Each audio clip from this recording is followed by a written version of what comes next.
ਸਤਨਾਮ ਸ੍ਰੀ ਵਾਹਿਗੁਰੂ ਸਾਹਿਬ ਜੀ। ਏਕਾ ਏਕੰਕਾਰ ਲਿਖ ਦੇ ਖਾਲਿਆ। ਊੜਾ ਓੰਕਾਰ ਪਾਸ ਬਹਾਲਿਆ।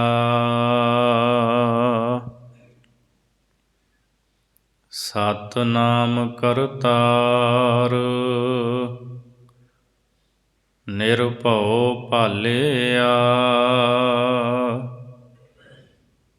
ਨਿਰਵੈਰਹੁ ਜੈਕਾਰ ਅਜੂਨ ਅਕਾਲਿਆ। ਸਚ ਨੀਸਾਨ ਅਪਾਰ ਜੋਤ ਉਜਾਲਿਆ। ਪੰਜ ਅੱਖਰ ਉਪਕਾਰ ਨਾਮ ਸੰਭਾਲਿਆ। ਪਰਮੇਸ਼ਰ ਸੁਖ ਸਾਰ ਨਦਰ ਨਿਹਾਲਿਆ।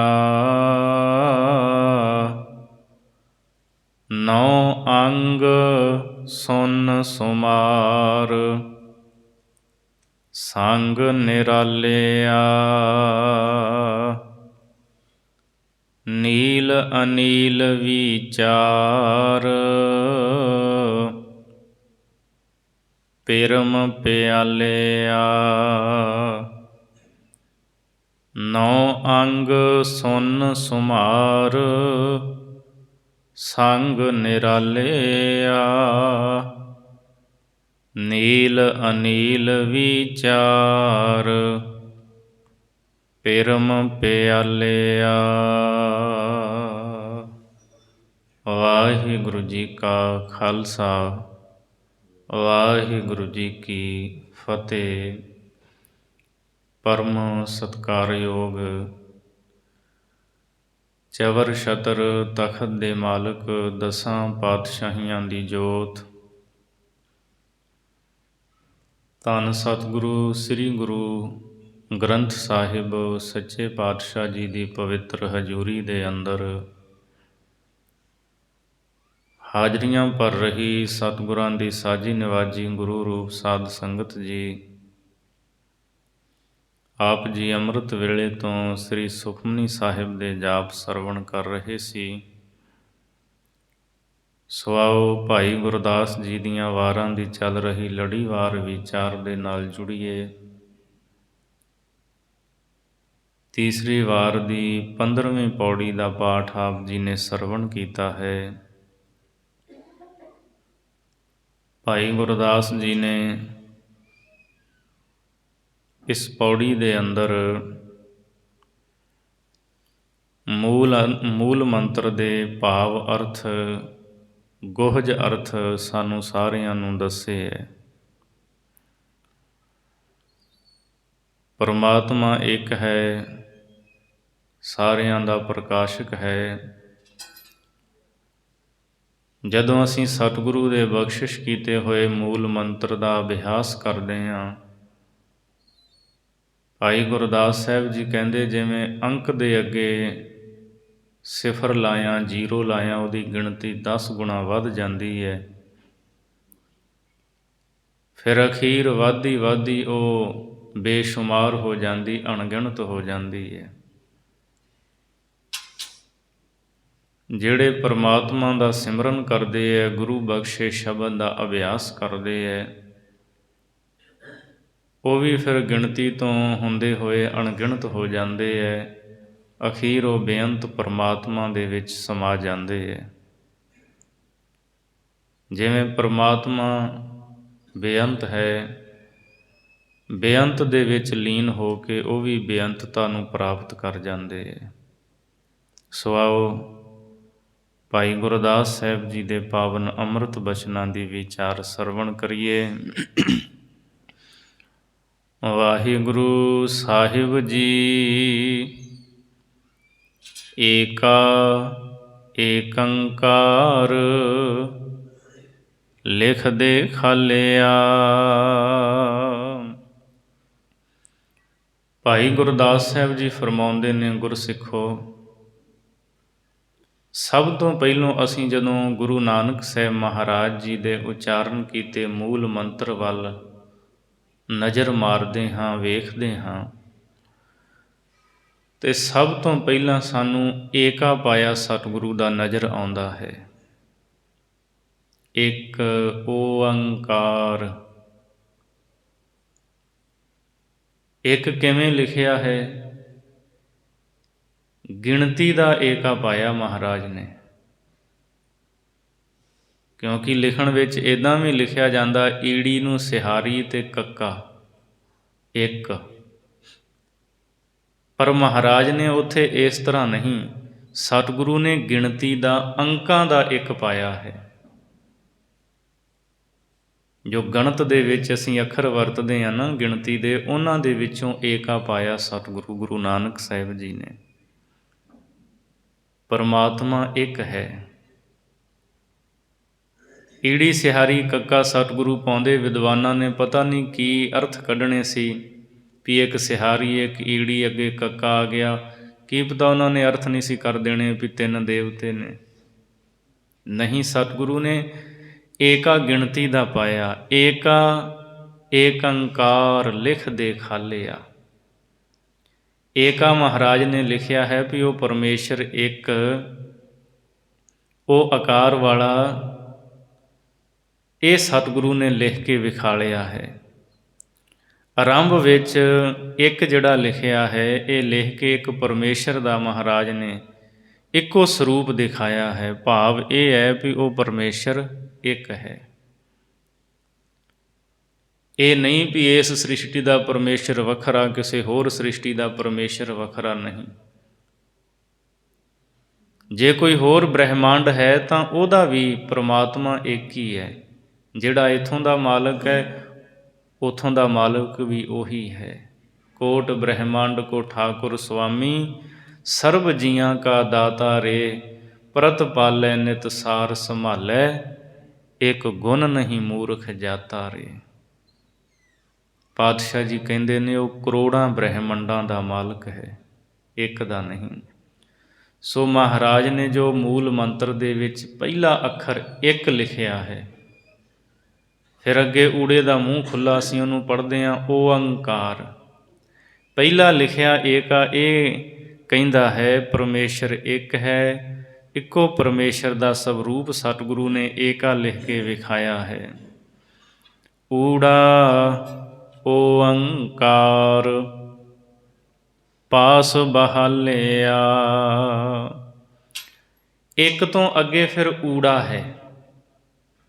ਊੜਾ, ਉਹਦੇ ਉੱਤੇ ਕਾਰ ਪਈ ਹੋਈ, ਮੂੰਹ ਖੁੱਲ੍ਹਾ ਤੇ ਕਾਰ ਪਿਆ ਹੈ, ਉਹਨੂੰ ਅਸੀਂ ਪੜ੍ਹਦੇ ਹਾਂ ਓਅੰਕਾਰ। ਇੱਕ ਦੇ ਅੱਗੇ ਮਹਾਰਾਜ ਨੇ ਊੜਾ ਲਿਖ ਕੇ ਇਹ ਸਾਨੂੰ ਦੱਸਿਆ ਹੈ, ਇੱਕ ਓਅੰਕਾਰ ਦਾ ਇਹ ਸਾਰਾ ਪਸਾਰਾ ਹੈ। ਪਾਸ ਬਹਾਲਿਆ, ਤੇ ਇੱਕ ਦੇ ਨਾਲ ਹੀ ਸਤਿਗੁਰੂ ਨੇ ਜਿਹੜਾ ਓਅੰਕਾਰ ਲਿਖਿਆ ਉਹ ਕੋਲ ਬਹਾਇਆ ਹੈ। ਇਹ ਨਹੀਂ ਵੀ ਇੱਕ ਅੱਖਰ ਜਿਹੜਾ ਹੈ ਏਕਾ ਤੇ ਅੱਗੇ ਜਿਹੜਾ ਊੜਾ ਉਹ ਬਹੁਤ ਦੂਰ ਜਾ ਕੇ ਪਾਇਆ, ਨਹੀਂ, ਉਹ ਇਕੱਠਾ ਹੀ ਹੈ। ਅਸੀਂ ਬਹੁਤ ਵਾਰਾਂ ਸਤਿਗੁਰੂ ਦਾ ਇਹ ਸ਼ਬਦ ਬਾਣੀ 'ਚ ਪੜ੍ਹਦੇ ਹਾਂ, ਇੱਕ ਓਅੰਕਾਰ। ਮਹਾਰਾਜ ਨੇ ਕਈਆਂ ਥਾਵਾਂ 'ਤੇ ਮੰਗਲ ਕੀਤਾ ਹੈ, ਇੱਕ ਓਅੰਕਾਰ ਸਤਿਗੁਰ ਪ੍ਰਸਾਦ, ਕਈਆਂ ਥਾਵਾਂ 'ਤੇ ਇੱਕ ਓਅੰਕਾਰ ਤੋਂ ਗੁਰ ਪ੍ਰਸਾਦ ਤੱਕ। ਸੋ ਇਹ ਭਿੰਨ ਭਿੰਨ ਨੇ, ਪਰ ਅਰਥ ਸਾਰਿਆਂ ਦਾ ਭਾਵ ਇੱਕ ਹੀ ਹੈ, ਇੱਕ ਪਰਮਾਤਮਾ, ਸੱਚੇ ਨਾਮ ਵਾਲਾ, ਸਦੀਵੀ ਹੋਂਦ ਵਾਲਾ। ਊੜਾ ਓਅੰਕਾਰ ਪਾਸ ਬਹਾਲਿਆ, ਜਿਹੜਾ ਓਅੰਕਾਰ ਹੈ ਉਹ ਏਕੇ ਦੇ ਨਾਲ ਲਿਖ ਕੇ ਸਤਿਗੁਰੂ ਨੇ ਕੋਲ ਬਹਾਇਆ ਹੈ। ਸਤਿਨਾਮ ਕਰਤਾਰ ਨਿਰਭਉ ਭਾਲਿਆ। ਫਿਰ ਇਸ ਤੋਂ ਅੱਗੇ ਸਤਿਨਾਮ ਉਸ ਸੱਚੇ ਪ੍ਰਭੂ ਦਾ ਨਾਮ ਹੈ, ਉਹਦਾ ਨਾਮ ਸੱਚਾ ਹੈ। ਕਰਤਾਰ, ਕਰਤਾਰ ਤੋਂ ਭਾਵ ਅਰਥ ਉਹ ਕਰਤਾ ਪੁਰਖ ਹੈ, ਸਾਰੀ ਸ੍ਰਿਸ਼ਟੀ ਨੂੰ ਪੈਦਾ ਕਰਨ ਵਾਲਾ ਹੈ, ਇਹਨੂੰ ਰੱਖਣ ਵਾਲਾ ਹੈ, ਇਸ ਨੂੰ ਪੈਦਾ ਕਰਕੇ ਇਹਦੀ ਸੰਭਾਲ ਕਰਦਾ ਹੈ। ਨਿਰਭਉ ਭਾਲਿਆ, ਤੇ ਨਿਰਭਉ ਹੈ, ਭੈ ਤੋਂ ਬਿਨਾਂ ਹੈ, ਉਹਨੂੰ ਕਿਸੇ ਦਾ ਡਰ ਨਹੀਂ। ਸਤਿਗੁਰੂ ਮਹਾਰਾਜ ਨੇ ਉਸ ਨੂੰ ਭਾਲਿਆ ਹੈ, ਲੱਭ ਲਿਆ ਹੈ, ਕੋਲ ਬਹਾਇਆ ਹੋਇਆ ਹੈ।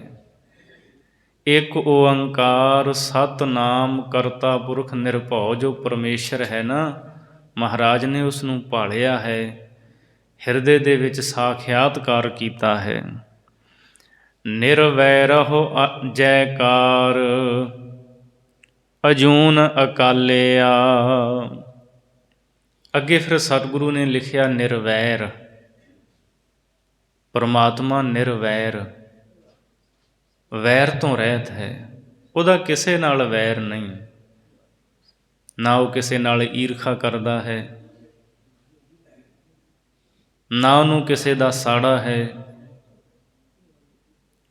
ਉਹ ਤਾਂ ਸਾਰਿਆਂ ਦੇ ਹਿਰਦੇ ਵਿੱਚ ਸਮਾਇਆ ਹੋਇਆ ਹੈ। ਨਿਰਵੈਰ ਉਹ ਨਿਰਵੈਰ ਹੈ, ਵੈਰ ਤੋਂ ਰਹਿਤ ਹੈ, ਉਹਦੀ ਸਦਾ ਜੈ ਜੈਕਾਰ ਹੈ, ਅਥਵਾ ਉਹਨੂੰ ਸਦਾ ਜੈਕਾਰ ਨਮਸਕਾਰ ਹੈ।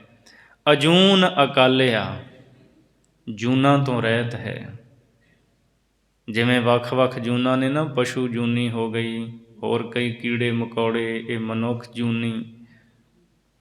ਪਰਮਾਤਮਾ ਜੂਨਾਂ ਤੋਂ ਰਹਿਤ ਹੈ, ਉਹ ਜੂਨਾਂ ਵਿੱਚ ਨਹੀਂ ਪੈਂਦਾ, ਨਾ ਉਹ ਜੰਮਣ ਮਰਨ ਦੇ ਵਿੱਚ ਹੈ। ਅਕਾਲਿਆ, ਕਾਲ ਤੋਂ ਮੌਤ ਤੋਂ ਰਹਿਤ ਹੈ, ਮੌਤ ਵੀ ਉਸ ਨੂੰ ਮਾਰ ਨਹੀਂ ਸਕਦੀ। ਮੌਤ ਤਾਂ ਬਣਾਈ ਉਹਦੀ ਹੈ, ਉਹਦੇ ਹੁਕਮ ਦੇ ਵਿੱਚ ਹੀ ਚੱਲਦੀ ਹੈ। ਅਥਵਾ ਉਹ ਸਮੇਂ ਤੋਂ ਵੀ ਰਹਿਤ ਹੈ, ਸਮੇਂ ਦਾ ਉਹਦੇ ਉੱਤੇ ਕੋਈ ਪ੍ਰਭਾਵ ਨਹੀਂ ਪੈਂਦਾ। ਜਿਵੇਂ ਸਾਡੇ ਸਰੀਰ ਦੇ ਉੱਤੇ ਜਿਵੇਂ ਜਿਵੇਂ ਸਮਾਂ ਲੰਘਦਾ ਹੈ, ਬਚਪਨ ਤੋਂ ਜਵਾਨੀ, ਜਵਾਨੀ ਤੋਂ ਬੁਢੇਪਾ, ਸਰੀਰ ਦਾ ਆਕਾਰ ਬਦਲ ਜਾਂਦਾ ਹੈ। ਬਚਪਨ ਵਿੱਚ ਕੋਮਲ ਸਰੀਰ, ਛੋਟਾ ਜਿਹਾ, ਜਿਵੇਂ ਜਿਵੇਂ ਸਮਾਂ ਤਿਵੇਂ ਤਿਵੇਂ ਸਰੀਰ ਦਾ ਆਕਾਰ ਵੱਧ ਜਾਂਦਾ, ਭਰਵਾਂ ਸਰੀਰ। ਜਵਾਨੀ ਵਿੱਚ ਸੁੰਦਰਤਾ, ਬੁਢੇਪੇ ਵਿੱਚ ਜਾ ਕੇ ਆਕਾਰ ਬਦਲ ਜਾਂਦਾ। ਸਾਰਾ ਸਰੀਰ, ਮਾਸ, ਹੱਡੀਆਂ ਸਿਥਲ ਹੋ ਜਾਂਦੇ ਹੈ, ਚਿਹਰੇ 'ਤੇ ਝੁਰੜੀਆਂ ਪੈ ਜਾਂਦੀਆਂ ਨੇ। ਸੋ ਇਹ ਬਦਲਣ ਵਾਲਾ ਹੈ, ਪਰ ਉਹ ਬਦਲਣ ਵਾਲਾ ਨਹੀਂ, ਉਹ ਅਕਾਲਿਆ, ਕਾਲ ਤੋਂ ਰਹਿਤ ਹੈ, ਸਮੇਂ ਦਾ ਉਹਦੇ 'ਤੇ ਕੋਈ ਪ੍ਰਭਾਵ ਨਹੀਂ ਹੈ। ਨਿਰਭਉ ਨਿਰਵੈਰ ਅਕਾਲ ਮੂਰਤ ਅਜੂਨੀ ਸਹਿ ਭੰਗ, ਜੂਨਾਂ ਤੋਂ ਰਹਿਤ ਸੁਤੇ ਪ੍ਰਕਾਸ਼। ਸੋ ਇਹ ਜਿਵੇਂ ਮੂਲ ਮੰਤਰ ਵਿੱਚ ਆਪਾਂ ਪੜ੍ਹਦੇ ਹਾਂ ਨਾ, ਉਹ ਅਰਥ ਨਾਲੋਂ ਨਾਲ ਸਾਰੇ, ਜੇ ਭਾਵੇਂ ਸ਼ਬਦ ਇੱਥੇ ਨਹੀਂ ਵਰਤਿਆ, ਭਾਵ ਅਰਥ ਦੇ ਵਿੱਚ ਭਾਈ ਸਾਹਿਬ ਨੇ ਭਾਵ ਅਰਥ ਦੱਸੇ ਹੈ, ਗੁਹਜ ਅਰਥ ਦੱਸੇ ਹੈ। ਸੋ ਇਹ ਨਹੀਂ ਵੀ ਵਿਸਥਾਰ ਦੇ ਨਾਲ ਸਾਰੀ ਵਿਆਖਿਆ ਕਰਦੇ ਹੈ, ਸਿਰਫ ਸਮਝਾ ਰਹੇ ਨੇ ਗੁਰਸਿੱਖਾਂ ਨੂੰ ਵੀ ਉਹ ਇਹੋ ਜਿਹਾ ਹੈ, ਆਪਣੇ ਆਪ ਤੋਂ ਪ੍ਰਕਾਸ਼ਿਤ ਹੈ। ਸੱਚ ਨੀਸਾਨ ਅਪਾਰ ਜੋਤ ਉਜਾਲਿਆ, ਉਹਦਾ ਨੀਸਾਨ ਪਰਵਾਨਾ ਸੱਚਾ ਹੈ, ਅਪਾਰ ਉਹ ਆਪ ਪਾਰਾਵਾਰ ਤੋਂ ਰਹਿਤ ਹੈ, ਗਿਣਤੀਆਂ ਮਿਣਤੀਆਂ ਤੋਂ ਉਹ ਰਹਿਤ ਹੈ। ਜੋਤ ਉਜਾਲਿਆ, ਉਸੇ ਦੀ ਜੋਤ ਦਾ ਸਾਰੇ ਪਾਸੇ ਪ੍ਰਕਾਸ਼ ਹੋ ਰਿਹਾ ਹੈ, ਉਸੇ ਦੀ ਜੋਤ ਜਗ ਰਹੀ ਹੈ, ਉਹਦਾ ਹੀ ਚਾਨਣਾ ਹੈ ਚਾਰੇ ਪਾਸੇ। ਸੂਰਜ ਚੰਦਰਮਾ ਨੂੰ ਵੀ ਉਸੇ ਦੀ ਬਖਸ਼ਿਸ਼ ਕੀਤੀ ਹੋਈ ਸੱਤਾ ਹੈ, ਉਹਦੀ ਜੋਤ ਦੇ ਨਾਲ ਹੀ ਸੂਰਜ ਪ੍ਰਕਾਸ਼ ਕਰਦਾ ਹੈ, ਚੰਦਰਮਾ ਵੀ। ਸੋ ਉਹਦੀ ਜੋਤ ਦਾ ਹੀ ਚਾਰੇ ਪਾਸੇ ਪ੍ਰਕਾਸ਼ ਹੈ। ਜੋਤ ਉਜਾਲਿਆ, ਹਰ ਥਾਂ 'ਤੇ ਉਸ ਦੀ ਜੋਤ ਪ੍ਰਕਾਸ਼ਿਤ ਹੋ ਰਹੀ ਹੈ। ਪੰਜ ਅੱਖਰ ਉਪਕਾਰ ਨਾਮ ਸੰਭਾਲਿਆ, ਪੰਜ ਅੱਖਰ, ਪੰਜ ਅੱਖਰ ਦਾ ਭਾਵ ਗੁਰ ਪ੍ਰਸਾਦ। ਪੱਪੇ ਦੇ ਪੈਰਾਂ ਜਿਹੜਾ ਰਾਰਾ ਜਾਂ ਸਿਹਾਰੀਆਂ ਜਾਂ ਮਾਤਰਾਵਾਂ, ਉਹਨਾਂ ਨੂੰ ਨਹੀਂ ਗਿਣਿਆ ਜਾਣਾ। ਗੁਰ ਪ੍ਰਸਾਦ, ਇਹ ਜਿਹੜੇ ਪੰਜ ਅੱਖਰ ਨੇ ਨਾ, ਜਦੋਂ ਗੁਰੂ ਕਿਰਪਾ ਕਰਦਾ ਹੈ, ਫਿਰ ਇਹ ਜੀਵ ਨਾਮ ਸੰਭਾਲਦਾ ਹੈ, ਨਾਮ ਨੂੰ ਚੇਤੇ ਕਰਦਾ ਹੈ। ਅਥਵਾ ਵਿਦਵਾਨ ਸੱਜਣ ਇਸ ਤਰ੍ਹਾਂ ਵੀ ਅਰਥ ਕਰਦੇ ਨੇ, 5 ਅੱਖਰ ਉਪਕਾਰ। ਇੱਕ ਓਅੰਕਾਰ ਦੇ 5 ਅੱਖਰ। ਪਹਿਲਾਂ ਏਕਾ ਹੈ, ਉਹ ਇੱਕ ਅੱਖਰ ਹੋ ਗਿਆ। ਫਿਰ ਓਅੰਕਾਰ, ਊੜੇ ਦਾ ਮੂੰਹ ਖੁੱਲ੍ਹਾ, ਐੜੇ ਦੇ ਉੱਤੇ ਟਿੱਪੀ, ਕੱਕੇ ਨੂੰ ਕੰਨਾਂ 'ਤੇ ਰਾਰਾ। ਇਹਦੇ ਵਿੱਚ 4 ਅੱਖਰ ਨੇ। ਓਅੰਕਾਰ ਦੇ 4 ਅੱਖਰ ਅਤੇ ਮੂਹਰੇ ਏਕਾ ਲੱਗਾ ਹੋਇਆ, ਇਹ 5 ਹੋ ਗਏ। ਇੱਕ ਓਅੰਕਾਰ, ਇੱਕ ਓਅੰਕਾਰ ਕੀ ਹੈ? ਪਰਮੇਸ਼ਰ। 5 ਅੱਖਰ ਦਾ ਜਿਹੜਾ ਭਾਵ ਅਰਥ ਹੈ ਉਹ ਹੈ ਪਰਮਾਤਮਾ। 5 ਅੱਖਰ ਉਪਕਾਰ, ਪਰਮਾਤਮਾ ਜਿਨ੍ਹਾਂ ਦੇ ਉੱਤੇ ਉਪਕਾਰ ਕਰਦਾ ਹੈ, ਜਿਨ੍ਹਾਂ 'ਤੇ ਉਹ ਕਿਰਪਾ ਕਰ ਦਿੰਦਾ ਹੈ, ਮਿਹਰ ਦੀ ਦ੍ਰਿਸ਼ਟੀ ਕਰ ਦਿੰਦਾ ਹੈ, ਨਾਮ ਸੰਭਾਲਿਆ, ਫਿਰ ਉਹ ਜਗਿਆਸੂ ਪਰਮਾਤਮਾ ਦੇ ਨਾਮ ਦੀ ਸੰਭਾਲ ਕਰਦੇ ਹੈ। ਉਹ ਗੁਰਮੁਖ ਨਾਮ ਜਪਦੇ ਹੈ। ਨਾਮ ਜਪਣਾ ਇਹ ਮਾਲਕ ਦੀ ਮਿਹਰ ਦੇ ਨਾਲ ਹੀ ਜਪਿਆ ਜਾ ਸਕਦਾ ਹੈ। ਆਪੂ ਕੋਈ ਬੰਦਾ ਕਵੇ ਵੀ ਮੈਂ ਜਪ ਲਵਾਂ, ਮਹਾਰਾਜ ਕਹਿੰਦੇ ਜੇ ਉਹਦੀ ਕਿਰਪਾ ਨਹੀਂ, ਤੂੰ ਕਿਵੇਂ ਜਪ ਲਵੇਂਗਾ? ਸੋ ਜਿਹਦੇ 'ਤੇ ਉਹ ਮਿਹਰ ਉਪਕਾਰ ਕਰਦਾ ਨਾ, ਉਹ ਉਸ ਦੇ ਨਾਮ ਨੂੰ ਸੰਭਾਲਦਾ, ਭਾਵ ਜਪਦਾ ਹੈ। ਪਰਮੇਸ਼ਰ ਸੁਖ ਸਾਰ ਨਦਰ ਨਿਹਾਲਿਆ। ਪਰਮੇਸ਼ਰ ਸੁਖ ਸਾਰ, ਸ੍ਰੇਸ਼ਟ ਸੁਖ ਨੂੰ ਦੇਣ ਵਾਲਾ ਹੈ। ਸਾਰ ਦਾ ਅਰਥ ਹੁੰਦਾ ਸ੍ਰੇਸ਼ਟ। ਐਸਾ ਸੁਖ ਜਿਹੜਾ ਕਦੇ ਦੁੱਖਾਂ ਵਿੱਚ ਨਾ ਬਦਲੇ, ਜਿਹੜਾ ਮਨ ਦਾ ਸਕੂਨ ਹੈ। ਪਰਮੇਸ਼ਰ ਸ੍ਰੇਸ਼ਟ ਸੁਖ ਨੂੰ ਦੇਣ ਵਾਲਾ ਹੈ। ਨਦਰ ਨਿਹਾਲਿਆ, ਅਤੇ ਜਿਹੜੇ ਉਹਦਾ ਨਾਮ ਜਪਦੇ ਨੇ ਉਹ ਮਿਹਰ ਦੀ ਦ੍ਰਿਸ਼ਟੀ ਦੇ ਨਾਲ ਵੇਖਦਾ ਹੈ, ਉਹ ਉਹਨਾਂ 'ਤੇ ਕਿਰਪਾ ਕਰਦਾ ਹੈ। ਜਦੋਂ ਕਿਰਪਾ ਦ੍ਰਿਸ਼ਟੀ, ਮਿਹਰ ਦੀ ਦ੍ਰਿਸ਼ਟੀ ਨਾਲ ਤੱਕਦਾ ਹੈ ਤਾਂ ਨਿਹਾਲ ਕਰ ਦਿੰਦਾ ਹੈ, ਦੁੱਖਾਂ ਤੋਂ ਰਹਿਤ ਕਰ ਦਿੰਦਾ ਹੈ। 9 ਅੰਗ ਸੁਨ ਸੁਮਾਰ ਸੰਗ ਨਿਰਾਲਿਆ। ਜਿਵੇਂ 9 ਅੰਕ ਹੁੰਦੇ ਹੈ, 9 ਅੰਗ ਸੁਨ ਸੁਮਾਰ, ਅਤੇ ਨਾਲ ਉਹਨਾਂ ਦੇ ਬਿੰਦੀ ਅੱਗੇ 0 ਲੱਗ ਜਾਂਦਾ ਹੈ। ਫਿਰ ਉਹ ਜਿਹੜੀ ਗਿਣਤੀ ਹੈ ਨਾ, ਅੰਕ ਦੇ ਨਾਲ ਅੱਗੇ 0 ਲੱਗਾ ਹੋਇਆ, ਉਹ ਫਿਰ ਉਹਦੇ ਤੋਂ ਨਿਰਾਲੀ ਹੋ ਜਾਂਦੀ ਹੈ। ਉਹਦੀ ਗਿਣਤੀ ਜਿਹੜੀ ਹੈ ਵਧੇਰੇ ਹੋ ਜਾਂਦੀ ਹੈ। ਇਸੇ ਤਰ੍ਹਾਂ ਜਿਹੜੇ ਗੁਰਮੁਖ ਪਿਆਰੇ ਨੇ ਨਾ, ਸੰਗ ਨਿਰਾਲਿਆ, ਉਹ ਪ੍ਰਭੂ ਦੀ ਸੰਗਤ ਕਰਕੇ ਪਰਮੇਸ਼ਰ ਨਾਲ ਜੁੜ ਕੇ ਉਹ ਨਿਰਾਲੇ ਹੋ ਜਾਂਦੇ ਹੈ। ਨੀਲ ਅਨੀਲ ਵਿਚਾਰ ਪਿਰਮ ਪਿਆਲਿਆ। ਅੰਕਾਂ ਦੇ ਅੱਗੇ ਜਦੋਂ 0 ਲੱਗਦਾ ਹੈ, ਖਰਬਾਂ ਦੀ ਗਿਣਤੀ ਤੱਕ, ਫਿਰ ਉਹ 0 ਲੱਗਦਾ ਜਦੋਂ ਹੋਰ ਕਈ 0 ਅੱਗੇ ਲਾ ਦਿੱਤੇ ਜਾਂਦੇ ਆ, ਉਹ ਗਿਣਤੀ ਤੋਂ ਰਹਿਤ ਹੋ ਜਾਂਦਾ ਕੰਮ। ਇੱਕ ਫਿਰ ਸਮਾਂ ਐਸਾ ਆਉਂਦਾ ਜਦੋਂ 0 ਅੱਗੇ ਲੱਗਦੇ ਗਏ, ਫਿਰ ਉਹਦੀ ਕੋਈ ਗਿਣਤੀ ਨਹੀਂ ਰਹਿ ਜਾਂਦੀ। ਭਾਈ ਗੁਰਦਾਸ ਸਾਹਿਬ ਜੀ ਨੇ ਇੱਥੇ ਜੋ ਸਾਨੂੰ ਸਮਝਾਇਆ, ਉਹ ਇਹ ਗੱਲ ਸਮਝਾਈ ਹੈ ਵੀ 9 ਅੰਗ। 9 ਅੰਗ ਦਾ ਮਤਲਬ ਜਿਹੜੇ ਗਿਣਤੀ ਦੇ 9 ਅੰਕ ਹਨ। ਤਕਰੀਬਨ ਸਾਰੇ ਆਪਾਂ ਸਕੂਲਾਂ 'ਚ ਪੜ੍ਹੇ ਹਾਂ, 1 ਤੋਂ ਲੈ ਕੇ 9 ਤੱਕ। ਮੈਥ ਦੇ ਇਹ 9 ਹੀ ਨੇ, ਸਾਰਾ ਹਿਸਾਬ ਕਿਤਾਬ ਇਹਨਾਂ ਵਿੱਚ ਹੁੰਦਾ ਹੈ, ਅਤੇ 1 0 ਹੈ। 1 ਦੇ ਅੱਗੇ 0 ਲਾ ਦਿੱਤਾ। ਭਾਈ ਸਾਹਿਬ ਜਿਹਨੂੰ ਇੱਥੇ ਕਹਿੰਦੇ ਸੁਨ ਸੁਮਾਰ, ਸੁਨ ਸ਼ੂਨਯ 0, 1 ਦੇ ਅੱਗੇ 0 ਲਾਤਾ 10 ਹੋ ਗਏ, ਇੱਕ ਹੋਰ 0 ਲਾਤੀ 100 ਹੋ ਗਿਆ, ਹੋਰ ਲਾਤੀ 1000, 10,000, ਲੱਖ, 10 ਲੱਖ, ਗਿਣਤੀ ਵੱਧਦੀ ਜਾਣੀ ਹੈ। 2 ਦੇ ਅੱਗੇ 0 ਲਾ ਦਿਓ 20 ਬਣ ਗਿਆ, ਫਿਰ ਇੱਕ ਹੋਰ ਲਾ ਦਿਓ 200, 2000, ਇਸ ਤਰ੍ਹਾਂ। ਬਾਕੀ ਸਾਰਾ ਸਮਝ ਲੈਣਾ ਇਸ ਤਰ੍ਹਾਂ, ਇਸ ਭਾਵ ਨੂੰ ਵੀ ਜਿਹੜੇ 9 ਅੰਕ ਹਨ, ਜਦੋਂ ਉਹਨਾਂ ਦੇ ਅੱਗੇ ਸੁਨ ਬਿੰਦੀ 0 ਲੱਗ ਜਾਂਦਾ ਹੈ ਤਾਂ ਉਹ ਨਿਰਾਲੇ ਹੋ ਜਾਂਦੇ ਨੇ, ਉਹ ਗਿਣਤੀ ਵਿੱਚ ਵਾਧਾ ਹੋ ਜਾਂਦਾ ਹੈ। ਪਰ ਜਿਹੜਾ ਇਕੱਲਾ 0 ਹੈ, ਜੇ ਵੱਖਰਾ ਲਿਖਾਂਗੇ, ਉਹਦੀ ਕੋਈ ਨਾ ਕੀਮਤ ਹੈ, ਨਾ ਕੋਈ ਉਹਦਾ ਮੁੱਲ ਹੈ। ਪਰ ਜਦੋਂ ਗਿਣਤੀ ਦੇ ਅੰਕਾਂ ਦੇ ਨਾਲ ਜ਼ੀਰੋ ਲੱਗਦਾ ਹੈ ਪਿਛਲੇ ਪਾਸੇ, ਤਾਂ ਉਹ ਗਿਣਤੀ 10 ਗੁਣਾ ਵੱਧਦੀ ਜਾਂਦੀ ਹੈ।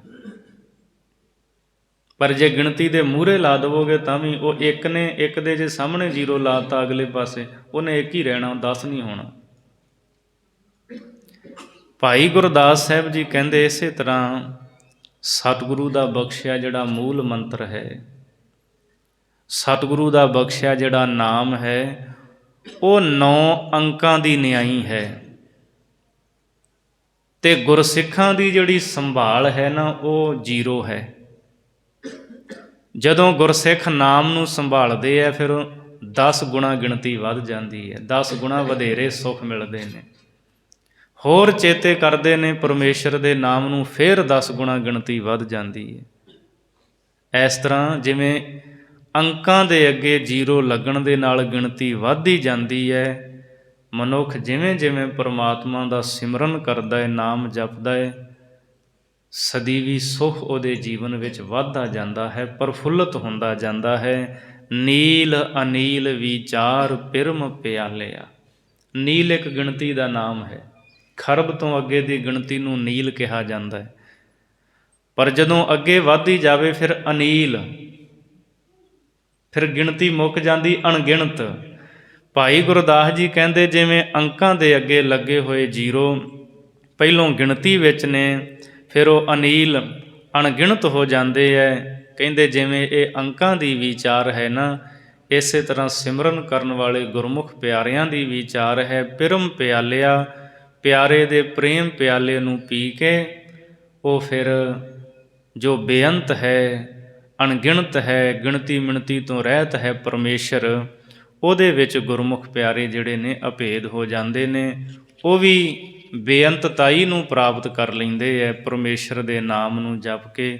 ਸੋ ਇਹ ਭਾਵ ਅਰਥ ਸਾਨੂੰ ਇਹੀ ਸਮਝਾਇਆ ਇਸ ਪੌੜੀ ਦੇ ਅੰਦਰ ਕਿ ਜਿਵੇਂ ਜਿਵੇਂ ਜਪਾਂਗੇ ਤਿਵੇਂ ਤਿਵੇਂ ਵਧੇਰੇ ਸੁੱਖ ਮਿਲੇਗਾ।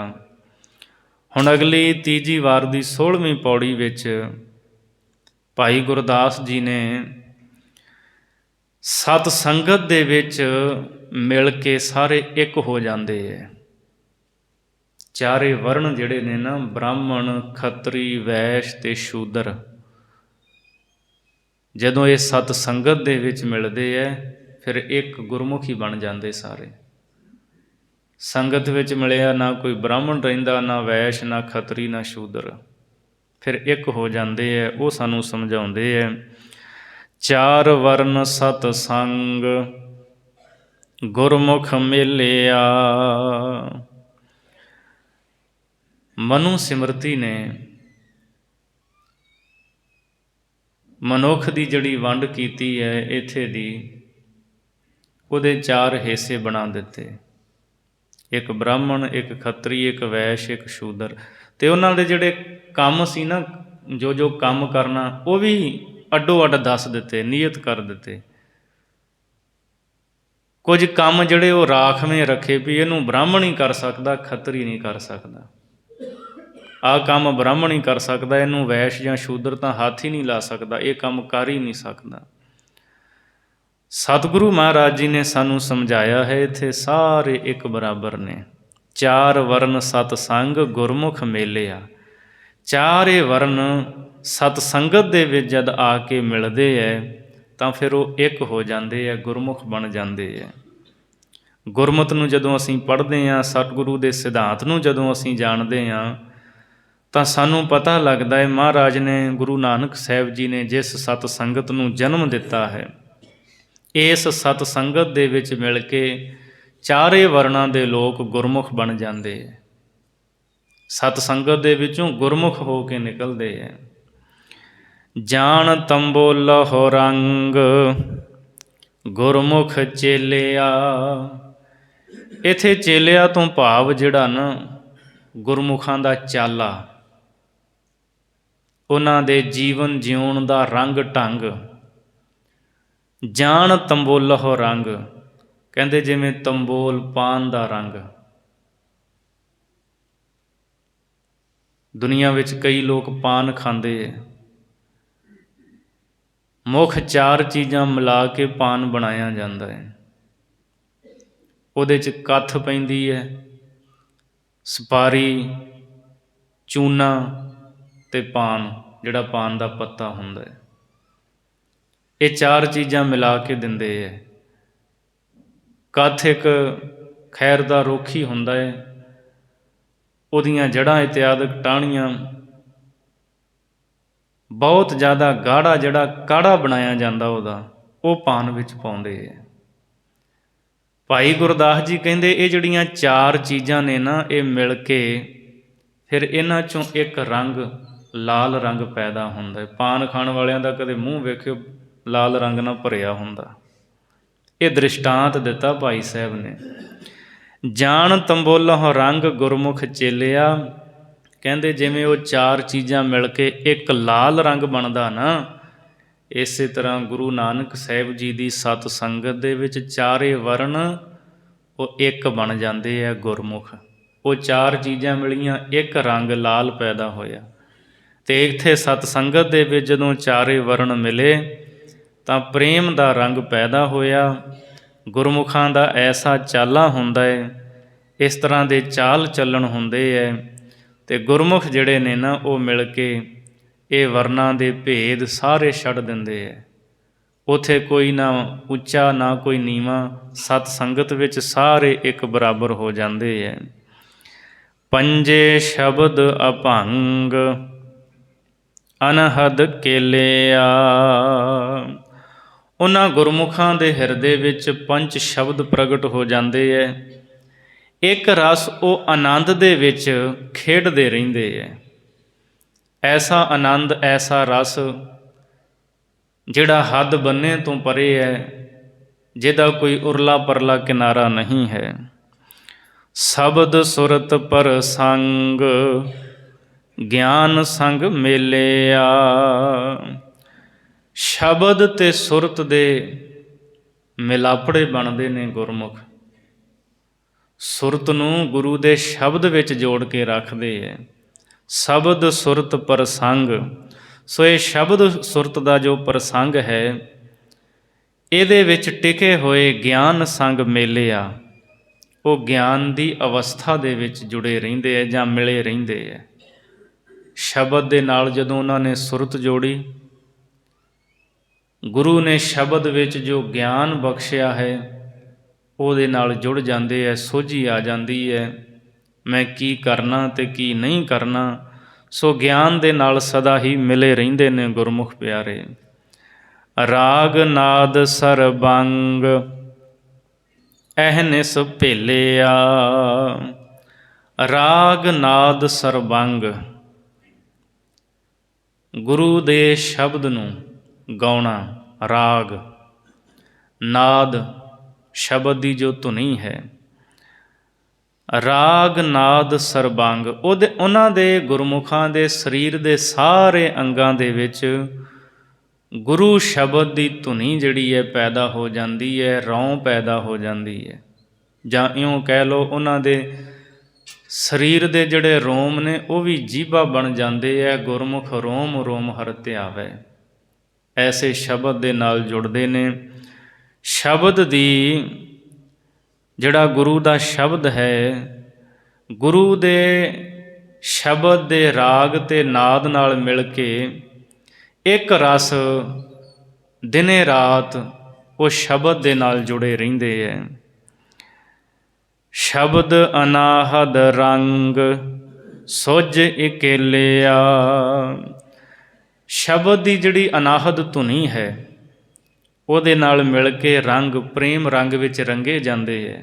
ਸੁਝ ਇਕੇਲਿਆ, ਜਦੋਂ ਉਹ ਪ੍ਰੇਮ ਰੰਗ ਵਿੱਚ ਰੰਗੇ ਜਾਂਦੇ ਹੈ, ਫਿਰ ਉਹਨਾਂ ਨੂੰ ਇੱਕ ਪਰਮਾਤਮਾ ਹੀ ਸਾਰੇ ਪਾਸੇ ਸੁਝਦਾ ਹੈ, ਦਿਸਦਾ ਹੈ, ਨਜ਼ਰ ਆਉਂਦਾ ਹੈ।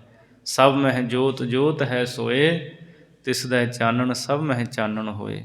ਉਹ ਇਸ ਅਵਸਥਾ 'ਤੇ ਪਹੁੰਚ ਜਾਂਦੇ ਹੈ। ਗੁਰਮੁਖ ਪੰਥ ਨਿਪੰਗ ਬਾਰਹਿ ਖੇਲਿਆ, ਗੁਰਮੁਖਾਂ ਦਾ ਜਿਹੜਾ ਪੰਥ ਹੈ ਨਿਪੰਗ, ਪੰਕ ਦਾ ਅਰਥ ਹੁੰਦਾ ਚਿੱਕੜ, ਉਸੇ ਤੋਂ ਸ਼ਬਦ ਪੰਗ, ਅਤੇ ਸਾਹਮਣੇ ਨੰਨੇ ਨੂੰ ਸਿਹਾਰੀ ਲੱਗੀ ਹੈ ਨਿਪੰਗ, ਚਿੱਕੜ ਤੋਂ ਰਹਿਤ। ਜਿੱਥੇ ਮੈਲ ਨਹੀਂ, ਨਿਰਮਲ ਸ਼ੁੱਧ। ਗੁਰਮੁਖਾਂ ਦਾ ਜਿਹੜਾ ਪੰਥ ਹੈ ਨਾ, ਭਾਈ ਗੁਰਦਾਸ ਸਾਹਿਬ ਜੀ ਕਹਿੰਦੇ ਇਹ ਨਿਰਮਲ ਹੈ। 12 ਖੇਲਿਆ, ਅਤੇ 12 ਜਿਹੜੇ ਨੇ, 5 ਗਿਆਨ ਇੰਦਰੇ, 5 ਕਰਮ ਇੰਦਰੇ, 2 ਕਿਹੜੇ ਮਨ ਅਤੇ ਬੁੱਧ। ਇਹ ਜਿਹੜੇ 12 ਇੰਦਰੇ ਨੇ ਨਾ, ਇਹਨਾਂ ਦੇ ਰਸ ਤੋਂ ਉਹ ਖੇਡ ਜਾਂਦੇ ਹੈ, ਉੱਪਰ ਉੱਠ ਜਾਂਦੇ ਹੈ। ਇੰਦਰੀਆਂ ਦੇ ਜਿਹੜੇ ਵਿਸ਼ੇ ਰਸ ਨੇ ਇਹਨਾਂ ਦੇ ਵਿੱਚ ਉਹ ਨਹੀਂ ਪੈਂਦੇ, ਇੰਦਰੀਆਂ ਦੇ ਵਿਸ਼ੇ ਰਸ ਤੋਂ ਉੱਪਰ ਉੱਠ ਜਾਂਦੇ ਹਨ। 5 ਗਿਆਨ ਇੰਦਰੇ ਨੇ, ਅੱਖਾਂ, ਨੱਕ, ਕੰਨ, ਜ਼ੁਬਾਨ, ਤੁਚਾ, ਆ ਚਮੜੀ, ਇਹ ਗਿਆਨ ਇੰਦਰੇ ਨੇ। ਇਸੇ ਤਰ੍ਹਾਂ 5 ਕਰਮ ਇੰਦਰੇ ਹਨ, ਹੱਥ, ਪੈਰ, ਮੁਖ ਔਰ 2 ਮਲ ਮੂਤਰ ਦੇ ਦਰ, ਇਹ ਕਰਮ ਕਰਦੇ ਹੈ। ਮਨ ਅਤੇ ਬੁੱਧ, ਇਹ 12 ਹੋ ਗਏ। ਸੋ ਇਹ ਜਿਹੜੇ ਇੰਦਰੀਆਂ ਦੇ ਰਸ ਨੇ, ਇਹਨਾਂ ਦੇ ਵਿੱਚ ਗੁਰਮੁਖ ਪਿਆਰੇ ਨਹੀਂ ਫਸਦੇ। ਉਹਨਾਂ ਨੂੰ ਇਹਨਾਂ ਰਸਾਂ ਦੇ ਵਿੱਚੋਂ ਨਹੀਂ, ਉਹਨਾਂ ਨੂੰ ਤਾਂ ਪਰਮਾਤਮਾ ਦੇ ਨਾਮ ਦੇ ਰਸ ਵਿੱਚੋਂ ਆਨੰਦ ਮਿਲਦਾ ਹੈ। ਹੋਈ ਆਗਿਆ ਆਦ ਆਦ ਨਿਰੰਜਨੋ। ਅਗਲੀ ਪੌੜੀ ਦੇ ਅੰਦਰ ਭਾਈ ਗੁਰਦਾਸ ਸਾਹਿਬ ਜੀ ਸ਼ਬਦ ਨਾਲ ਮਿਲ ਕੇ ਵਿਸਮਾਦ ਅਵਸਥਾ ਵਿੱਚ ਪਹੁੰਚ ਕੇ ਗੁਰਮੁਖ ਪਰਮੇਸ਼ਰ ਦੇ ਪ੍ਰੇਮ ਪਿਆਲੇ ਨੂੰ ਪੀ ਕਰਕੇ ਉਹਦੇ ਵਿੱਚ ਅਭੇਦ ਹੁੰਦੇ ਨੇ, ਇਹ ਜ਼ਿਕਰ ਕਰ ਰਹੇ ਹਨ। ਹੋਈ ਆਗਿਆ ਆਦ ਆਦ ਨਿਰੰਜਨੋ। ਸਭ ਤੋਂ ਪਹਿਲਾਂ, ਆਦ ਦਾ ਅਰਥ ਹੁੰਦਾ ਮੁੱਢ, ਪਹਿਲਾਂ। ਹੋਈ ਆਗਿਆ ਆਦ, ਸਭ ਤੋਂ ਪਹਿਲਾਂ ਆਦ ਆਗਿਆ ਹੋਈ। ਕਿਹਦੀ ਆਗਿਆ ਹੋਈ? ਆਦ ਨਿਰੰਜਨੋ, ਜਿਹੜਾ ਪਰਮੇਸ਼ਰ ਸਾਰਿਆਂ ਦਾ ਮੁੱਢ ਰੂਪ ਹੈ ਅਤੇ ਨਿਰੰਜਨੋ ਮਾਇਆ ਦੀ ਕਾਲਖ ਤੋਂ ਰਹਿਤ ਹੈ, ਜਿਹਦੇ 'ਤੇ ਮਾਇਆ ਦਾ ਕੋਈ ਪ੍ਰਭਾਵ ਨਹੀਂ।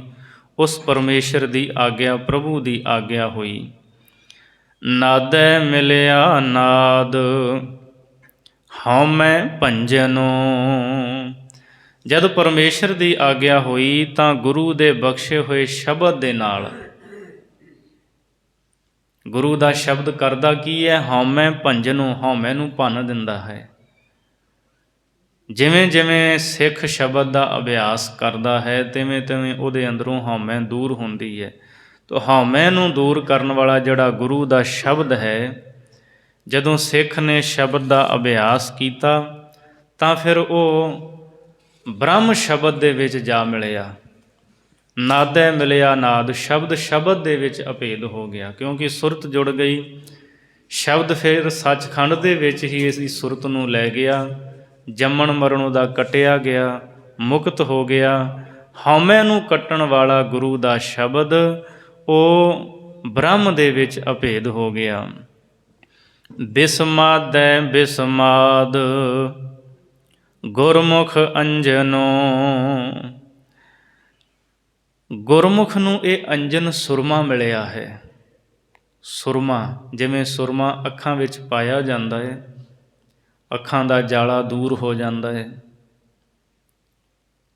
ਮਨ ਅਤੇ ਬੁੱਧ ਰੂਪ ਨੇਤਰਾਂ ਦੇ ਵਿੱਚ ਜਦੋਂ ਗੁਰੂ ਸ਼ਬਦ ਦਾ ਸੁਰਮਾ ਪਾਇਆ ਜਾਂਦਾ ਹੈ, ਭਰਮ ਦੇ ਜਾਲੇ ਦੂਰ ਹੋ ਜਾਂਦੇ ਨੇ। ਅਤੇ ਸ਼ਬਦ ਹੈ ਕੈਸਾ? ਬਿਸਮਾਦੈ ਬਿਸਮਾਦ। ਭਾਈ ਗੁਰਦਾਸ ਸਾਹਿਬ ਜੀ ਕਹਿੰਦੇ ਇਹ ਅਚਰਜ ਤੋਂ ਅਚਰਜ ਹੈ। ਸ਼ਬਦ ਦਾ ਅਭਿਆਸ ਕਰਕੇ ਜਿਸ ਬਿਸਮਾਦ ਅਵਸਥਾ ਦੇ ਵਿੱਚ ਸਿੱਖ ਪਹੁੰਚਦਾ ਹੈ ਨਾ, ਉਸ ਨੂੰ ਬੋਲ ਕੇ ਸ਼ਬਦਾਂ ਦੇ ਵਿੱਚ ਬਿਆਨ ਨਹੀਂ ਕੀਤਾ ਜਾ ਸਕਦਾ। ਸ਼ਬਦ ਦੀ ਏਡੀ ਵੱਡੀ ਬਰਕਤ ਹੈ। ਅਸਚਰਜ ਤੋਂ ਅਸਚਰਜ ਹੈ ਇਹ ਗੁਰੂ ਦਾ ਸ਼ਬਦ, ਅਤੇ ਇਹ ਗੁਰਮੁਖ ਨੂੰ ਸੁਰਮਾ ਮਿਲਿਆ ਹੈ ਜੋ ਮਨ ਬੁੱਧ ਨੇਤਰਾਂ ਵਿੱਚ ਪਾਇਆ ਹੈ। ਗੁਰਮਤਿ ਗੁਰ ਪ੍ਰਸਾਦ ਭਰਮ ਨਿਖੰਜਨੋ। ਫਿਰ ਗੁਰੂ ਦੀ ਮੱਤ, ਗੁਰ ਪ੍ਰਸਾਦ, ਗੁਰੂ ਦੀ ਕਿਰਪਾ ਨਾਲ ਮਿਲਦੀ ਹੈ। ਗੁਰੂ ਦੀ ਮੱਤ ਸਿੱਖਿਆ ਸਹੀ ਰੂਪ ਦੇ ਵਿੱਚ ਗੁਰੂ ਕਿਰਪਾ ਦੇ ਨਾਲ ਹੀ ਮਿਲਦੀ ਹੈ। ਅਤੇ ਜਦੋਂ ਗੁਰੂ ਦੀ ਮੱਤ ਮਿਲ ਜਾਏ, ਸਿੱਖਿਆ ਮਿਲ ਜਾਏ, ਭਰਮ ਨਿਖੰਜਨੋ, ਉਹਦੇ ਨਾਲ ਹਿਰਦੇ ਦੇ ਵਿੱਚੋਂ ਸਾਰੇ ਭਰਮ ਜਿਹੜੇ ਆ ਉਹ ਦੂਰ ਹੋ ਜਾਂਦੇ ਹੈ, ਭਰਮ ਕੱਟੇ ਜਾਂਦੇ ਹੈ। ਆਦਿ ਪੁਰਖ ਪਰਮਾਦ ਅਕਾਲ ਅਗੰਜਨੋ। ਆਦਿ ਪੁਰਖ ਜੋ ਪਰਮੇਸ਼ਰ ਹੈ, ਪ੍ਰਮਾਦ, ਉਹ ਸਾਰਿਆਂ ਦਾ ਮੁੱਢ ਹੈ। ਉਹਦਾ ਆਪਣਾ ਕੋਈ ਮੁੱਢ ਨਹੀਂ। ਜੇ ਕਹੀਏ ਵੀ ਪਰਮਾਤਮਾ ਦਾ ਵੀ ਕੋਈ ਆਦ ਹੈ, ਨਹੀਂ। ਉਹਨੂੰ ਬਾਣੀ ਵਿੱਚ ਕਿਹਾ ਅਨਾਦ, ਅਨ ਆਦ, ਜਿਹਦਾ ਕੋਈ ਮੁੱਢ ਨਹੀਂ। ਪਰ ਇਸ ਸ੍ਰਿਸ਼ਟੀ ਦਾ ਮੁੱਢ ਉਹ ਹੈ, ਸ੍ਰਿਸ਼ਟੀ ਨੂੰ ਪੈਦਾ ਕਰਨ ਵਾਲਾ, ਬਣਾਉਣ ਵਾਲਾ ਉਹ ਆਪ ਹੈ। ਆਦਿ ਪੁਰਖ ਪਰਮਾਦ, ਆਦਿ ਪੁਰਖ ਪਰਮੇਸ਼ਰ ਸਾਰਿਆਂ ਦਾ ਮੁੱਢ ਰੂਪ ਹੈ। ਅਕਾਲ ਅਗੰਜਨੋ, ਫਿਰ ਉਹ ਕਾਲ ਮੌਤ ਤੋਂ ਰਹਿਤ ਹੈ, ਸਮੇਂ ਤੋਂ ਰਹਿਤ ਹੈ। ਅਗੰਜਨੋ, ਉਹਦੇ ਟੁਕੜੇ ਨਹੀਂ ਕੀਤੇ ਜਾ ਸਕਦੇ। ਅਗੰਜ ਹੈ, ਅਸੀਂ ਰੋਜ਼ ਜਾਪ ਸਾਹਿਬ ਵਿੱਚ ਪੜ੍ਹਦੇ ਹਾਂ, ਹੇ ਪ੍ਰਭੂ ਤੇਰੇ ਟੁਕੜੇ ਨਹੀਂ ਕੀਤੇ ਜਾ ਸਕਦੇ। ਜਿਵੇਂ ਲੱਕੜ ਦੇ ਟੁਕੜੇ ਹੋ ਸਕਦੇ, ਸ਼ਸਤਰ ਦੇ ਨਾਲ ਮਨੁੱਖੀ ਸਰੀਰ ਦੇ ਟੁਕੜੇ ਹੋ ਸਕਦੇ, ਸਰੀਰ ਵੱਢਿਆ ਜਾ ਸਕਦਾ ਹੈ। ਮਹਾਰਾਜ ਕਹਿੰਦੇ ਉਹ ਅਗੰਜਨੋਂ, ਕੱਟਣ ਤੋਂ ਰਹਿਤ ਹੈ। ਸੇਵਕ ਸਿਵ ਸਨਕਾਦ ਕਿਰਪਾ ਕਰੰਜਨੋ, ਜਿਹੜੇ ਉਹਦੇ ਸੇਵਕ ਨੇ ਉਹ ਪਰਮਾਤਮਾ ਨੂੰ ਸਿਵ ਕਲਿਆਣ ਸਰੂਪ ਜਾਣਦੇ ਹੈ। ਸਨਕ ਆਦਿਕ, ਇਹਨਾਂ ਸਾਰਿਆਂ 'ਤੇ ਉਹ ਕਿਰਪਾ ਕਰੰਜਨੋਂ ਦਾ ਮਤਲਬ ਕਰਨ ਵਾਲਾ ਹੈ। ਅਥਵਾ ਸੇਵਕ ਸਿਵ ਸਨਕਾਦ ਕਿਰਪਾ ਕਰੰਜਨੋਂ, ਸ਼ਿਵ ਜੀ ਬ੍ਰਹਮੇ ਦੇ ਪੁੱਤਰ, ਸਨਕ ਸਨੰਦਨ ਸਨਾਤਨ ਸੰਤ ਕੁਮਾਰ, ਇਹ ਸਾਰੇ ਹੀ ਉਹਦੇ ਸੇਵਕ ਨੇ। ਕਿਰਪਾ ਕਰੰਜਨੋਂ, ਪਰਮਾਤਮਾ ਸਾਰਿਆਂ ਦੇ ਉੱਤੇ ਕਿਰਪਾ ਕਰਨ ਵਾਲਾ ਹੈ। ਜਪੀਐ ਜੁਗ ਹੈ ਜੁਗਾਦ ਗੁਰ ਸਿੱਖ ਮੰਜਨੋ। ਭਾਈ ਗੁਰਦਾਸ ਸਾਹਿਬ ਜੀ ਕਹਿੰਦੇ, ਗੁਰਸਿੱਖੋ ਜੁਗਾਂ ਜੁਗਾਂ ਪਰਯੰਤ ਉਸ ਨੂੰ ਜਪੋ। ਭਾਵ ਹਮੇਸ਼ਾ ਹੀ, ਸਦਾ ਹੀ ਉਹ ਪਰਮੇਸ਼ਰ ਨੂੰ ਜਪਦੇ ਰਹੋ। ਗੁਰਸਿੱਖ ਮੰਜਨੋ, ਇੱਥੇ ਮੰਜਨੋਂ ਦਾ ਭਾਵ ਇਸ਼ਨਾਨ। ਕਹਿੰਦੇ ਗੁਰਸਿੱਖਾਂ ਦਾ ਇਸ਼ਨਾਨ ਕੀ ਹੈ? ਸਦਾ ਉਹਨੂੰ ਜਪਦੇ ਨੇ, ਇਹੀ ਇਸ਼ਨਾਨ ਹੈ। ਸਰੀਰ ਕਰਕੇ ਤਾਂ ਸਾਰੇ ਨਹਾ ਲੈਂਦੇ ਆ, ਤਨ ਦੀ ਮੈਲ ਤਾਂ ਸਾਰੇ ਲਾ ਲੈਂਦੇ। ਮਨੁੱਖ ਦਿਨ ਦੇ ਵਿੱਚ ਕਈ ਵਾਰ ਗਰਮੀ ਦਾ ਮੌਸਮ ਹੁੰਦਾ, 4-4 ਵਾਰਾਂ ਵੀ, ਸਰਦੀਆਂ ਵਿੱਚ ਵੀ ਕਈ 2-2 3-3 ਵਾਰ ਇਸ਼ਨਾਨ ਕਰ ਲੈਂਦੇ ਆ ਤਨ ਦਾ। ਪਰ ਮਨ ਦਾ ਇਸ਼ਨਾਨ ਕੀ? ਗੁਰਸਿੱਖਾਂ ਦਾ ਇਸ਼ਨਾਨ, ਗੁਰਸਿੱਖਾਂ ਦਾ ਇਸ਼ਨਾਨ ਇਹ ਹੈ, ਜਪੀਐ ਜੁਗ ਹੈ ਜੁਗਾਦ, ਉਹਨੂੰ ਜੁਗੋ ਜੁਗ ਸਦਾ ਜਪਦੇ ਹੈ, ਜਿਹੜਾ ਜੁਗਾਂ ਦੇ ਆਦ ਮੁੱਢ ਵਿੱਚ ਵੀ ਸੀ, ਸਦਾ ਜਿਹੜਾ ਕਾਇਮ ਹੈ। ਪਿਰਮ ਪਿਆਲੇ ਸਾਧ ਪਰਮ ਪੁਰੰਜਨੋ, ਪਿਆਰੇ ਪ੍ਰਭੂ ਦੇ ਪ੍ਰੇਮ ਪਿਆਲੇ ਨੂੰ ਗੁਰਮੁਖ ਪੀਂਦੇ ਹੈ। ਉਸ ਸਾਧ, ਉਸ ਸਵਾਦ ਆਨੰਦ ਮਾਣਦੇ ਹੈ। ਪਰਮ ਪੁਰੰਜਨੋ, ਪਰਮ ਦਾ ਅਰਥ ਹੁੰਦਾ ਵੱਡਾ, ਸਾਰਿਆਂ ਤੋਂ ਵੱਡਾ ਹੈ ਪਰਮੇਸ਼ਰ। ਪੁਰੰਜਨੋ, ਪ੍ਰਕਾਸ਼ ਰੂਪ ਹੈ, ਸਾਰਿਆਂ ਨੂੰ ਪ੍ਰਕਾਸ਼ਿਤ ਕਰਨ ਵਾਲਾ ਹੈ। ਆਦ ਜੁਗਾਦ ਅਨਾਦ ਸਰਬ ਸੁਰੰਜਨੋ। ਆਦ ਉਹ ਮੁੱਢ ਰੂਪ ਹੈ ਸਾਰਿਆਂ ਦਾ। ਜੁਗਾਦ, ਜਦੋਂ ਯੁੱਗਾਂ ਦੀ ਗਿਣਤੀ ਸ਼ੁਰੂ ਹੋਈ, 4 ਯੁੱਗ ਨੇ ਨਾ, ਜਦੋਂ ਇਹ ਯੁੱਗਾਂ ਦਾ ਸਮਾਂ ਬਣ ਕੇ ਯੁੱਗਾਂ ਦੀ ਗਿਣਤੀ ਸ਼ੁਰੂ ਹੋਈ, ਮਹਾਰਾਜ ਕਹਿੰਦੇ ਉਹ ਉਦੋਂ ਵੀ ਮੁੱਢ ਰੂਪ ਸੀ ਸਾਰਿਆਂ ਦਾ। ਅਨਾਦ, ਫਿਰ ਉਹਦਾ ਆਪਣਾ ਕੋਈ ਆਦ ਨਹੀਂ ਹੈ।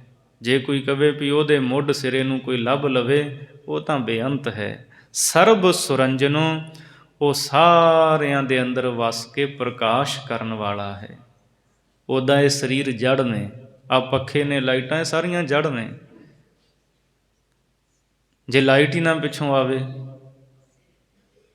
ਫਿਰ ਇਹ ਚੱਲਣਗੇ ਨਹੀਂ। ਸਰੀਰ ਜਿਹੜਾ ਸਾਡਾ ਤੁਰਦਾ ਫਿਰਦਾ, ਵੇਖਦਾ, ਸੁਣਦਾ, ਅਸੀਂ ਕੰਨਾਂ ਨਾਲ ਸ਼ਬਦ ਸੁਣਦੇ ਹਾਂ, ਤਾਂ ਪਰਮਾਤਮਾ ਉਹਦੀ ਚੇਤਨ ਸੱਤਾ ਹੈ, ਸਾਰਿਆਂ ਨੂੰ, ਸਾਰਿਆਂ ਦੇ ਵਿੱਚ ਵਸ ਕੇ ਉਹ ਪ੍ਰਕਾਸ਼ ਕਰਨ ਵਾਲਾ ਹੈ। ਸੋ ਗੁਰਮੁਖ ਉਸ ਪ੍ਰਭੂ ਦੇ ਪ੍ਰੇਮ ਪਿਆਲੇ ਨੂੰ ਪੀ ਕਰਕੇ ਉਹਦੇ ਵਿੱਚ ਮਸਤ ਹੁੰਦੇ ਨੇ। ਸਤਿਗੁਰੂ ਮਿਹਰ ਕਰਨ। ਪਾਵਨ ਭਾਈ ਗੁਰਦਾਸ ਦੀ ਬਾਣੀ ਦੀ ਵਿਚਾਰ ਕਰਦੇ ਹਾਂ। ਭੁੱਲਾਂ ਦੀ ਖਿਮਾ ਬਖਸ਼ਣੀ, ਅਗਾਂਹ ਵਾਸਤੇ ਸੁਮਤ ਬਖਸ਼ਣੀ ਜੀ। ਪਿਰਮ ਪਿਆਲੇ ਸਾਧ ਪਰਮ ਪੁਰੰਜਨੋ, ਆਦ ਜੁਗਾਦ ਅਨਾਦ ਸਰਬ ਸੁਰੰਜਨੋ। ਵਾਹਿਗੁਰੂ ਜੀ ਕਾ ਖਾਲਸਾ, ਵਾਹਿਗੁਰੂ ਜੀ ਕੀ ਫਤਿਹ। ਤੂੰ ਠਾਕ